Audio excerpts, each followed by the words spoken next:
ഫെബ്രുവരി 15-ന് world wide release ഉറപ്പിച്ചിരിക്കുകയാണ് megastar Mammootty നായകനായ ഹൊറർ ത്രില്ലർ ചിത്രം ബ്രഹ്മയുഗം.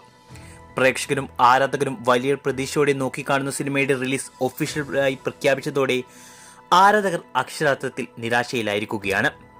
അതിനു കാരണം മറ്റൊന്നുമല്ല, ചിത്രത്തിന് കേരളത്തിൽ മതിയായ സ്ക്രീനുകൾ ലഭിക്കുമെന്ന ആശങ്ക തന്നെ. ഫെബ്രുവരിയിൽ മലയാള സിനിമാ പ്രേക്ഷകർ പ്രതീക്ഷയോടെ കാത്തിരിക്കുന്ന ഒരുപാട് സിനിമകളാണ് റിലീസിന് തയ്യാറെടുക്കുന്നത്. അതോടൊപ്പം ബ്രഹ്മയുഗത്തിന്റെ കേരള ഡിസ്ട്രിബ്യൂട്ടർ ആൻഡ്രോ ജോസഫ് കൂടിയാണ്.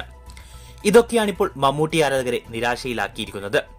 റിലീസ് ഡേറ്റ് പ്രഖ്യാപനത്തിന് മുമ്പ് കേരളത്തിൽ 300 മുതൽ 400 സ്ക്രീനുകൾ വരെ ലഭിക്കുമെന്ന് കരുതിയിരുന്നെങ്കിൽ ഇപ്പോൾ 200 സ്ക്രീനുകളെങ്കിലും ലഭിക്കുമെന്ന് ആണ് സംശയം. പൊതുവെ ആൻഡ്രോ ജോസഫ് വിതരണത്തിനെടുക്കുന്ന സിനിമകൾക്ക് വലിയ റിലീസ് കേരളത്തിൽ ലഭിക്കാറില്ല. ഒപ്പം തിയേറ്റർ ഹോൾഡിംഗും പരിതാപകരമാണ്. ബ്രഹ്മയുഗത്തിന് പോസിറ്റീവ് റിപ്പോർട്ട്സ് ലഭിക്കുകയാണെങ്കിൽ മമ്മൂക്കയുടെ മുൻ ചിത്രങ്ങൾ പോലെ ഇതും ബോക്സ് ഓഫീസ് വിജയമാകുമെന്ന് പ്രതീക്ഷിക്കാം. എന്നാൽ മലയാളത്തിന് പുറമെ മറ്റ് ഭാഷകളിലും റിലീസ് ചെയ്യുന്ന സിനിമയുടെ ഡിസ്ട്രിബ്യൂട്ടറിനെ കുറിച്ചുള്ള അപ്ഡേറ്റുകൾ ഒന്നും തന്നെ ഇതുവരെ പുറത്തു വന്നിട്ടില്ല. വരും ദിവസങ്ങളിൽ ഇതുമായി ബന്ധപ്പെട്ട അപ്ഡേറ്റ് വരുമെന്ന് കരുതാം. ബ്രഹ്മയുഗത്തിന്റെ റിലീസിനെ കുറിച്ചുള്ള നിങ്ങളുടെ പ്രതീക്ഷകൾ കമന്റ് ചെയ്യൂ.